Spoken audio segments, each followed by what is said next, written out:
যখনই দেখবেন আপনার নামাজে অমনোযোগিতা বেড়ে যাচ্ছে, অজু বানায়েছেন, অজু ভাঙ্গার কারণ বেড়ে যাচ্ছে, নামাজ পড়ার দিল চাচ্ছে কিন্তু আপনি সুযোগ পাচ্ছেন না, ওই নামাজ পড়তে না পারার কারণে অন্তর অস্থিরতা শুরু হয়েছে, বুঝে নিবেন আপনার নামাজ রবের দরবারে পছন্দ হওয়া শুরু হয়েছে।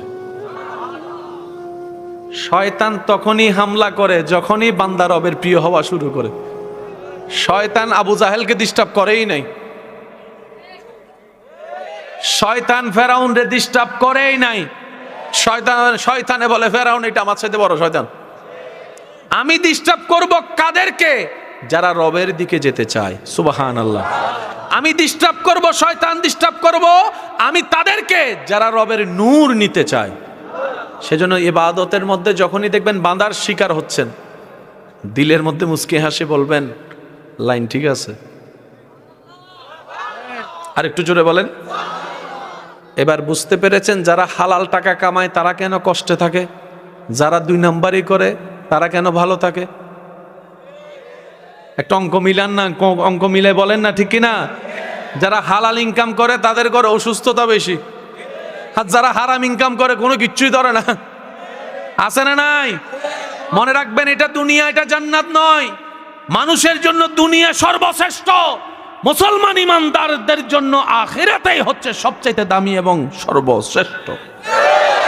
কখনো যদি দেখেন আপনার জীবন চলার পথে আপনি কারো উপকার করেছেন, বিনিময়ে আপনি কষ্ট পাচ্ছেন, অপবাদ পাচ্ছেন, বিভিন্ন বদনাম পাচ্ছেন, কিংবা কাঁটা পাচ্ছেন, ফুলটা সে নিয়ে গিয়েছে, বুঝবেন আপনার সে করাটা আল্লাহর কাছে কবুল হয়েছে। আল্লাহ কবুল করলেন, ওনার থেকে কষ্ট দিচ্ছেন কেন? রব বলে যে তুই তাকে 10 টাকার উপকার করেছিস, সে দিলে হয়তো 20 টাকা দিবে, না হয় একটা থ্যাংক ইউ দেবে, না হয় একটু জড়ার দরবের কাজ শেষ। কিন্তু আমি চাচ্ছি তোকে তার চাইতে বেশি দিতে, তাই বান্দাকে সরিয়ে দিলাম, আমি আল্লাহ দেওয়া শুরু করব।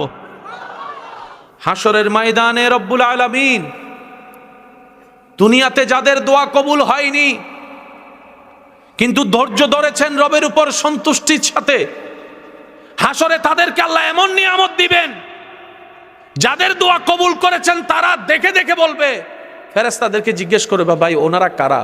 ওনারা কি কোনো নবী রাসূল? বলে যে না। ওনারা কি কোনো সাহাবা আহলে বাইত বলি? বলে যে না। তো ওনারা কারা? ফেরেশতারা উত্তর দিবেন ওনারা তারা যারা দুনিয়াতে হাজার কষ্ট মধ্যে থেকেও রবের উপর নারাজ হয় নাই। সুবহানাল্লাহ। যারা ধৈর্য ধরে রবের সন্তুষ্টির উপর নিজেকে সন্তুষ্টি রাখার চেষ্টা করেছে, অধৈর্য হয় নাই, ওই ধৈর্য ধরার আল্লাহ নিয়ামত দিচ্ছে ওনাদেরকে। তখন যাদের দোয়া কবুল হয়েছিল দুনিয়ায় তারা ফরিয়াদ মনে মনে বলবে, ইস আমাদের একটা দোয়া যদি কবুল না হইতো, আজকে এই নিয়ামতগুলো আমরাও পাইতাম। সেজন্য আল্লাহ যতদিন বাঁচায় রাখে আমরা সবাই আল্লাহর উপর ভরসা রেখে ঈমানের উপর অটল থেকে চলার থাকার চেষ্টা করব। চিৎকার দিয়ে বলেন ইনশাআল্লাহ।